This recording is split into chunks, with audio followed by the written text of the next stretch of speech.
গেল ৭ অক্টোবর থেকে ফিলিস্তিনের গাজায় ভয়াবহ হামলা চলছে ইসরায়েলের।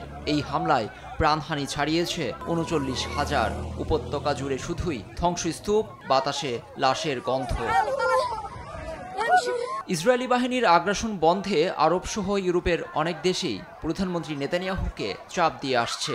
যদিও বিশ্ব নেতাদের আহ্বান অগ্রাহ্য করেই নির্বিচারে গণহত্যা চলছে গাজায়। এই পরিস্থিতিতে সরব হয়েছেন তুরস্কের প্রেসিডেন্ট রিসেপ তাইপ এরদোয়ান। তিনি বলেন, ইসরায়েল যেন ভূখণ্ডটিতে অযৌক্তিক কিছু না করতে পারে, সেজন্য সতর্ক হতে হবে আঙ্কারাকে।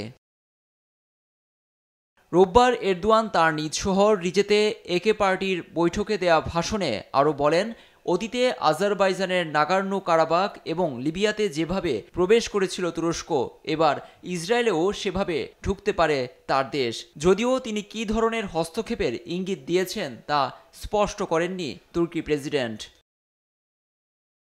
এরদোয়ানের এমন মন্তব্যের বিস্তারিত জানতে একে পার্টির সঙ্গে যোগাযোগের চেষ্টা করে বার্তা সংস্থা রয়টার্স, কিন্তু তাৎক্ষণিক সাড়া পাওয়া যায়নি। ইসরায়েলের পক্ষ থেকে পাওয়া যায়নি প্রতিক্রিয়াও।